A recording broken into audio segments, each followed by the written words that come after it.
Radio Eternidad, impactando el presente con un mensaje eterno. Es un gozo para nosotros estar de una vez más con ustedes en su programa Hombres de Verdad. Como siempre, sus anfitriones, el pastor José Agüero y un servidor, Marcos Peña. Hace un tiempo atrás estuvimos hablando de mitos acerca del matrimonio. En el día de hoy queremos empezar a resaltar realidades. Y cuando hablamos de realidades nos referimos a aquellos aspectos del matrimonio que la Escritura de una manera muy clara enfatiza. Y lo primero que queremos tratar en el programa de hoy es ver que delante de los ojos de Dios el matrimonio es un pacto que hacemos en su presencia y aún en la presencia de testigos o de las personas que nos rodean. Ahora, el término pacto en esta época no es un término tan común. No, se usa más contrato. Contrato, juramento, promesa. Por eso es importante, José, que empecemos a hablar no solamente de lo que implica el pacto, sino como punto de partida, a qué nos referimos cuando decimos que el matrimonio es un pacto delante de Dios. Bueno, Marcos, tú sabes que me gustan mucho. Como uno ya está saturado de una manera que quisiera más de la palabra de Dios, que quisiera mucho más, me gustan más los términos bíblicos, ¿verdad? Aunque uno se ajusta a los términos humanos, pero el término bíblico es un pacto. No comenzó necesariamente con el pacto matrimonial, sino el pacto de Dios con el hombre. Y encontramos en la palabra de Dios haciendo pacto con Noé después del diluvio, o haciendo pacto con Moisés, con David, con Abraham. Encontramos el nuevo pacto con nuestro Señor Jesucristo. Entonces, un pacto es definido como un acuerdo entre dos o más personas. Pero me gusta mucho esta definición, Marcos, que dice que es un acuerdo de voluntades por la que dos o más personas convienen en asumir determinadas obligaciones y derechos, comprometiéndose a cumplir lo estipulado. Y me gusta eso porque es como una forma más concreta cuando menciona el término voluntades, que no es algo unilateral. En el Antiguo Testamento Dios sí hizo pactos unilaterales cuando Él quería decir, yo estoy comprometido con ustedes, aunque también hay pactos, ¿verdad? Uh-huh. Para entrar al pacto también hay una parte nuestra de obediencia. Pero me gusta esto y también lo que encontramos en esa misma definición es que dice que un pacto es algo de responsabilidades mutuas, pero también de beneficios mutuos. Pero nadie puede disfrutar de los beneficios hasta que una persona no asume las responsabilidades. Entonces, utilizar ese término pacto, que hoy en día no se hace mucho, pero se logra acuerdos laborales, hay pactos laborales, hay pactos que se hacen con los sindicatos, con el gobierno, con una empresa, y se sigue usando el término pacto en muchas ocasiones, pero en la Biblia sí menciona el matrimonio como un pacto. Es interesante, José, porque eso puede hacer una diferencia entre los pactos bíblicos y esos contratos que tú estás diciendo. La definición que de pacto que dice que es una promesa a la cual se antepone un juramento. No es solamente que hay un compromiso, sino que hay una especie de juramento de que eso va a ser cumplido. Sí. A nivel secular, que tú tengas un juramento, no, eso no tiene... Ahora es una firma. Exacto, es una firma. Sí, está bien, júramelo, está bien, pero pónmelo ahí por escrito, ahí. Que después... sí, sin embargo, tanto los pactos que vemos en las Escrituras que hace Dios con su pueblo, como tú dices, algunos pactos unilaterales, otros mutuos, pero siempre se antepone un juramento. Un juramento. Y es importante porque realmente ambos tienen, en el caso del matrimonio, ambos tienen que asumir los compromisos que eso envuelve, las responsabilidades. Como yo siempre he dicho, la felicidad es el resultado de la responsabilidad. O sea, la felicidad no es algo utópico, no es algo que tú tienes porque ya estás casado. sino algo que se construye. De manera que me gusta mucho ese término de voluntades, porque eso es lo que nos va a ayudar a nosotros, no solamente en el cumplimiento de las responsabilidades, sino en esos momentos donde estamos conscientes de las responsabilidades, pero emocionalmente no nos sentimos como con ánimo. O estamos conscientes, pero nuestra naturaleza humana nos puede guiar, por ejemplo, al adulterio, ¿verdad? Que es una alteración de ese pacto. Y entonces siempre tiene que anteponerse la voluntad de nosotros, anteponer nuestra voluntad a aquello que hemos acordado, y sobre todo que hay un elemento muy importante que a mí me gusta mucho enfatizar cuando se habla del matrimonio como un pacto, que esa es la realidad, que incluso tú sabes que las leyes humanas te exigen que tú hagas un juramento. La ley humana te exige un juramento verbal y también uno escrito. Y hace que otros sean testigos de eso. Eso sucede cuando tú vas a comprar una casa o vas a comprar algo que quizás necesita un fiador y más tu firma. Pero nadie va a aceptar nada solamente por un juramento verbal. Uh-huh. En el matrimonio lo incluye cuando el juez civil o el sacerdote o el pastor, los que tienen ya esa autoridad para casar civil, te dicen, acepta usted. Y ambos nos hacen la pregunta para que sea siguiendo la usanza antigua, pero dándole validez a eso. Uh-huh. Pero hay algo que tú dijiste hace un rato cuando empezaste, que no quisiera que se diluyera, dejarlo atrás. Cuando tú hablabas de la voluntad, tú también mencionaste que eso es importante porque habrá ocasiones en que tú no sientes que quieres hacer lo que debes hacer. Y eso es importantísimo, José, porque esta generación, mucho más que la generación en la que tú y yo crecimos, es una generación que ha sobreenfatizado la importancia de los sentimientos, de cómo tú te sientes. Y es por eso que con una facilidad pasmosa, y conozco casos inclusive muy recientes, con una facilidad pasmosa un cónyuge viene donde otro y le dice, ya yo no quiero seguir. ¿Cómo que no quieres seguir? No, que ya yo me quiero divorciar, yo me quiero separar. ¿Pero por qué? No, porque ya yo no me siento bien. Y tú dices, ¿en serio? Pero ellos lo ven como lo más normal del mundo. O sea, es como, bueno, pero tú te casas porque te sientes bien con la otra persona. Si no te sientes bien ya, pues deja eso, es lo más natural. No, no es lo más natural. Es que lo que determina esa unión y la permanencia de esa unión no es cómo nos sentimos, es el compromiso, es la promesa, es el juramento que hemos hecho. Y no a alguien cualquiera, es la promesa, es el juramento que hemos hecho a Dios de que vamos a unir nuestras vidas para toda la vida. Así es. Y algo también muy importante, Marcos. Tanto los pactos que Dios ha hecho, como es el nuevo pacto con nuestro Señor Jesucristo, es un pacto basado en su amor, como lo dice la palabra de Dios. Todos los versículos donde se menciona la salvación y todo lo que viene de la salvación, siempre se menciona el amor. El amor, Marcos, en el caso de Dios es inalterable, pero en el caso de nosotros los seres humanos se altera. Uh-huh. Y además que nuestra capacidad de amar, la capacidad de amar de Dios está solamente dedicada a amarnos a nosotros. O sea, Dios no ama a otra criatura en toda su creación que no sea nosotros. Pero nosotros no, nosotros podemos amar o inclinarnos a diferentes criaturas aún estando casados.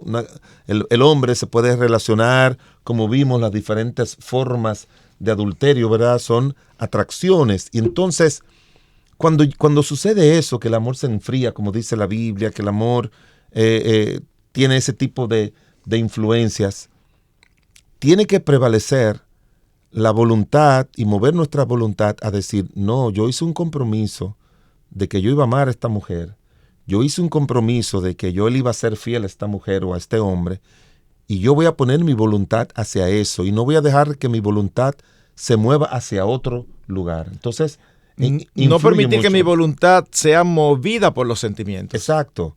Yo tengo, y ni la circunstancia ni por otros, porque pueden ser otros que te digan cosas, que te influyan en aspectos. Ahora, a fin de cuentas, José, si lo reducimos, solamente hay dos cosas que definen o dirigen tu voluntad.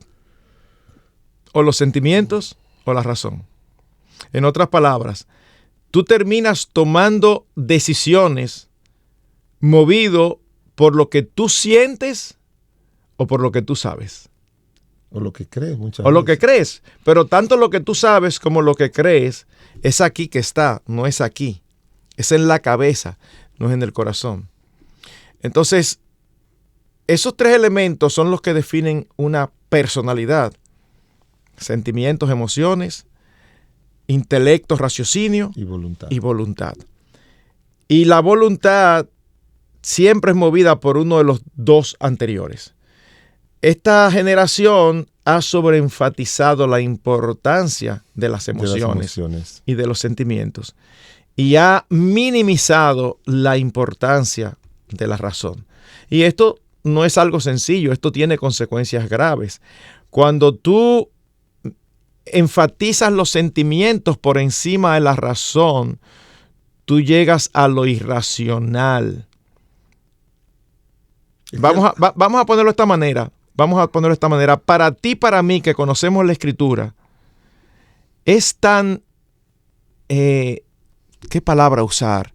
Es tan ilógico que quieran imponernos que debemos de decirle mujer a un hombre porque ese hombre se siente mujer. Y es tan ilógico que hasta personas no creyentes están en contra de eso. Pero José, es que la razón no hay que ser brillante. Solamente hay que tener un poquito de razón para tú darte cuenta que si tú eres hombre, eres hombre. Biológica, genética, naturalmente.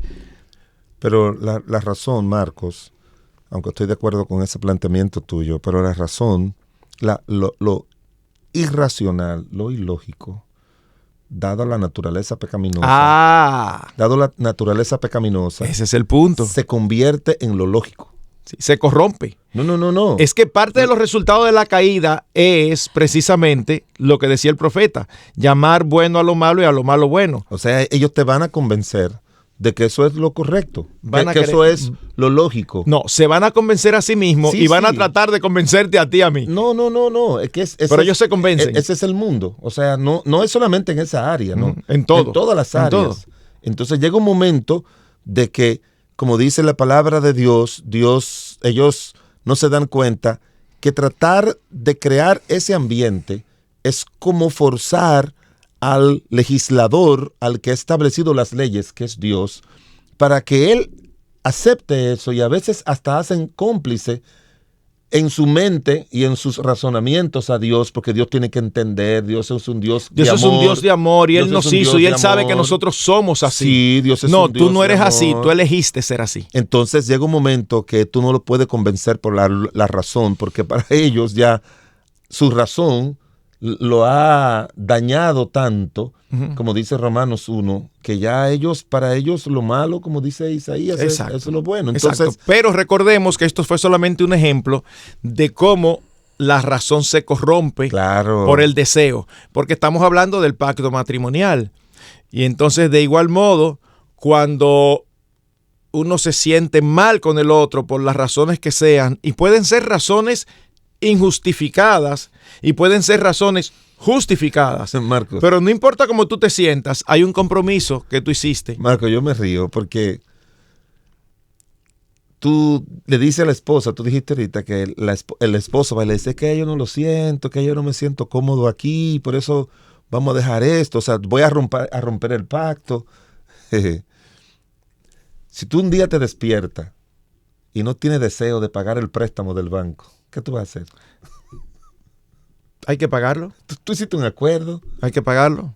Entonces, es la parte, como tú decías, ilógica de todo esto. Pero volviendo a esto, lo que queremos enfatizar, sobre todo los que tenemos a Cristo en nuestros corazones, es que no podemos dejarnos mover para desarrollar un matrimonio estable, desarrollar un matrimonio que honre y glorifique a Dios, un matrimonio que sea de bendición a nuestro cónyuge, a nosotros mismos, a nuestros hijos, a la congregación, a la sociedad. Tenemos que verlo como un pacto, pero para mí lo más importante, Marcos, es que el concepto que tengamos de lo que es el matrimonio como un pacto es que no es un pacto hecho entre un hombre y una mujer delante de las autoridades competentes únicamente, sino es un pacto que hemos hecho delante de Dios, que lo hemos hecho haciendo lo que, confirmando y entrando a una institución que no creó la iglesia ni creó el Estado, sino que creó Dios. Cuando una persona se casa, está entrando en un pacto no solamente con la esposa y el esposo, sino con Dios, como dice Malaquías el capítulo 2. Entonces, la seriedad de la vida matrimonial va a depender de que tú la concibas no solamente como un acuerdo entre tú y tu esposa o tu esposa y tú, sino que es algo en lo que tú has entrado ese pacto con Dios también. Y de ahí es que se debe mantener la pureza de esa relación matrimonial. De ahí es que se debe mantener la permanencia de esa relación matrimonial, que el que la creó el matrimonio ha establecido que tiene que ser hasta que la muerte los separe. Y que aunque existen contingencias que pueden facilitar o que han facilitado una separación previa, yo creo que es porque de una manera u otra, cuando Dios ha querido que eso, las pocas veces que Dios ha dado ese consentimiento, es porque llega un momento que el hombre ha matado ese acuerdo, ha matado ese pacto y ya no tiene razón de ser de que siga existiendo. Pero es un pacto que es primero hecho delante de Dios, que nuestro legislador con quien nos hemos unido es con Dios. Y si lo vemos desde esa perspectiva, que es lo que dice la palabra de Dios, entonces nos esforzaremos y pondremos nuestras voluntades y utilizaremos nuestras voluntades para ir a orar y decirle al Señor, Señor, yo deseo que mi voluntad siempre esté inclinado a cumplir y a permanecer en el matrimonio, no importa lo que mis pensamientos muchas veces, y mis emociones me digan. Sin embargo, ¿qué es lo que sucede frecuentemente cuando se ora? Señor, ayúdame a salir de esto. Señor, perdóname, pero tú sabes que no tengo otra opción. Que yo no tengo otra opción.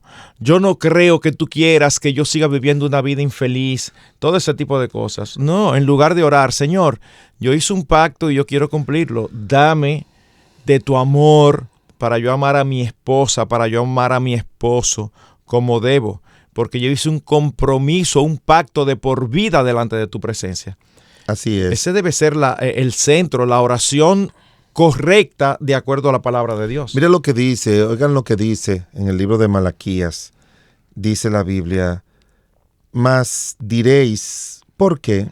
Porque Jehová ha atestiguado entre ti y la mujer de tu juventud, con la cual has sido desleal, siendo ella tu compañero, la mujer de tu pacto. Y ahora, mira lo que dice, ¿no los hizo él uno, habiendo en él abundancia de espíritu? ¿Y por qué uno? Porque buscaba una descendencia para Dios. Guardaos pues en vuestro espíritu, y no seáis desleales para con la mujer de tu juventud. Porque Jehová, Dios de Israel, ha dicho que él aborrece el repudio, y al que cubre de iniquidad su vestido, dice Jehová de los ejércitos. Guardaos pues en vuestro espíritu y no seáis desleales. Aquí otra vez utiliza el término desleal. Un desleal es aquel que unilateralmente ha decidido no cumplir con un pacto que ha hecho con Dios y que también lo ha hecho con su cónyuge. Y entonces deja esa lealtad que debería tener, que debería utilizar todos sus recursos para pedirle a Dios y para permanecer unido en el matrimonio. De manera que el matrimonio no es una unión de dos personas que lo hacen solamente porque desean compartir una casa junta, una cama junta, pasar un momento bien, porque ese es el problema, Marcos. Una de las debilidades que tiene, Y a veces aparece entre los creyentes, que no debería ser así, pero entre los incrédulos es como, vamos a mudarnos juntos. Y después, mira, vamos a casarnos y ya. O sea, es como que no entienden la seriedad de lo que significa la vida matrimonial. Y un pacto, obviamente, tiene sus obligaciones y tú tienes que cumplir eso y no entrar como ligeramente, sino que tú sabes que está entrando a eso. Yo recuerdo un hombre que me dijo, yo tardé mucho en casarme y no era un hombre creyente, porque a mí me gustaba mucho la calle, a mí me gustaba mucho andar con los amigos, a mí me gustaba mucho andar con mujeres, a mí me gustaba gastar mi dinero en lo que yo quisiera. Pero yo dije, el día que yo me case, el matrimonio es algo muy serio. Wow. Yo he conocido casos así, pero son los menos. Sí, son los menos. Sí. Pero eso te dice que aún no teniendo temor de Dios, en la gracia común tienen un concepto correcto de la seriedad del matrimonio. Claro, claro. Y eso, obviamente, muchos no lo tienen porque conocen parte de la Biblia, pero también vienen de matrimonios de sus padres, donde papá ha sido leal y donde mamá y papá se han mantenido por 50, 60 años de casado, o hubiesen tenido más si mamá nos hubiese muerto a destiempo o papá nos había muerto a destiempo, y de padres aún que son hombres y mujeres que quizás no tienen al Señor, pero tienen, como dice la Biblia en Romanos, la ley escrita en su conciencia, que le dice y que le habla y que le recuerda de que aunque somos seres caídos, no dejamos de ser criaturas de Dios y no dejamos de ser responsables delante de Dios, y Dios no deja de ser responsable de su creación. O sea, Él todavía tiene control de su creación, y su creación más hermosa después del hombre es el matrimonio. Por eso es importante, y yo estoy seguro que este programa no solamente lo escuchan hombres casados, sino también hombres solteros. Por eso es importantísimo que se ore, se piense, se busque consejo antes de proceder al matrimonio. Nosotros no estamos incentivando aquí ese temor al matrimonio que muchos hombres tienen hoy. Nuestras iglesias están llenas de hombres que ellos no te van a decir que tienen temor al matrimonio, pero tú los ves, que tú dices, tienen luchas, pero no terminan resolviendo, y los años pasan y siempre tienen una razón. No, pero que espérate, muchos de ellos tienen temor al matrimonio porque en lo más profundo saben que hay un compromiso. Nosotros no estamos incentivando ese temor, pero al mismo tiempo sí estamos hablando a aquellos que cuando ven una joven que les encanta y su personalidad también y sus sentimientos se involucran, ellos no consideran ningún otro aspecto.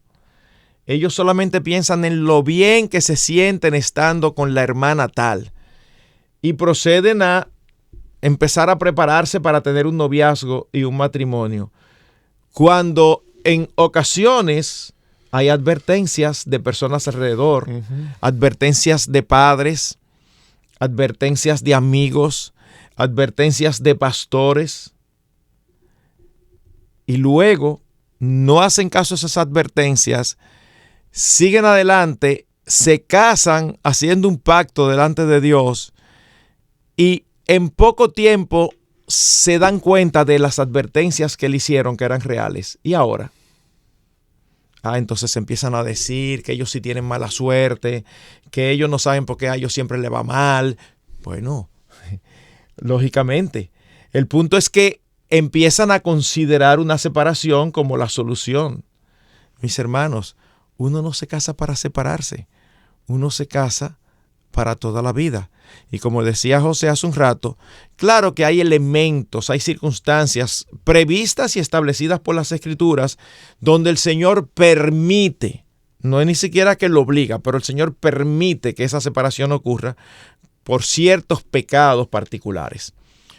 Pero, mis hermanos, esas son las excepciones, no las reglas.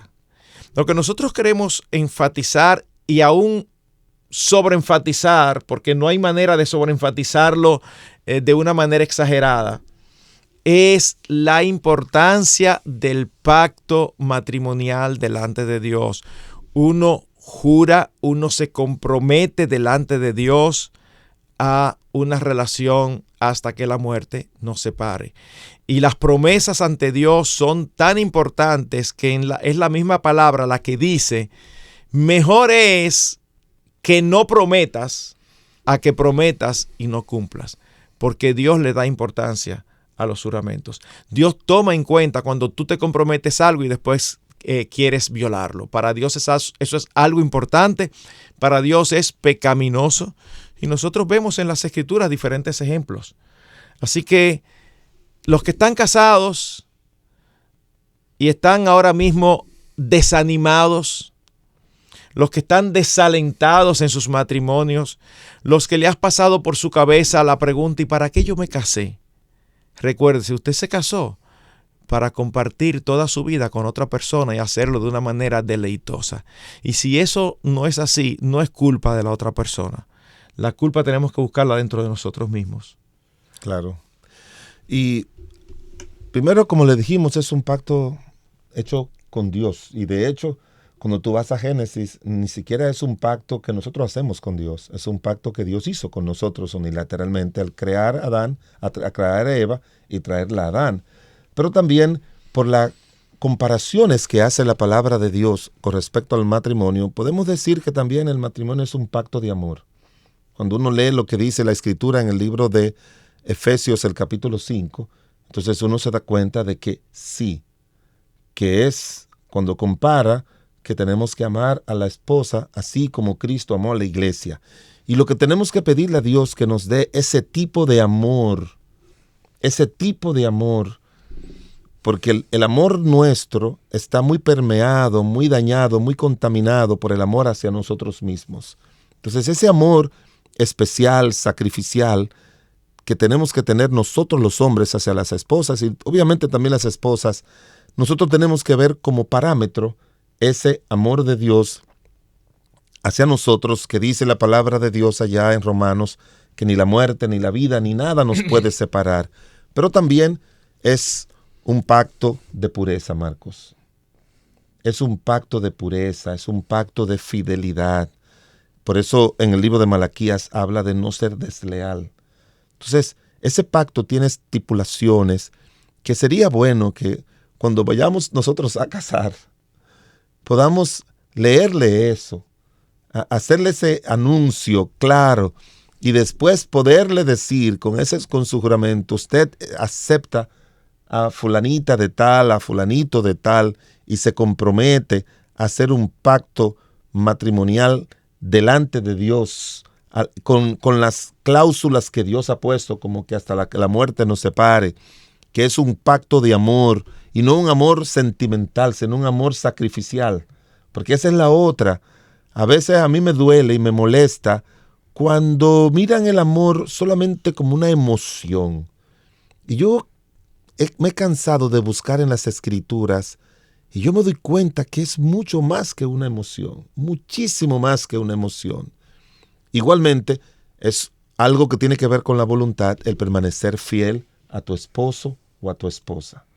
Es algo que va a depender mucho de tu voluntad espiritual, en primer lugar, de orarle a Dios para que te ayude a vivir una vida limpia y pura delante de Él, sea que tú seas casado, soltero, como sea, pero si eres casado más, que Dios te ayude y te dé ese tipo de amor que tiene Dios hacia con nosotros, que se ha unido con ese pacto de salvación y que lo compara con la relación de nosotros con la iglesia, y también ese pacto, ese nuevo pacto, como dice la Biblia, que Dios ha hecho haciendo a Dios parte de Él, porque Él fue que llevó la sangre del pacto, dice la Biblia, al cielo, igual como lo hace con nosotros. Entonces, la realidad es que el matrimonio, que estamos hablando de realidades, el matrimonio no es una unión simple entre un hombre y una mujer, no, es algo que incluye un pacto, y ese pacto tenemos que poner nuestras voluntades,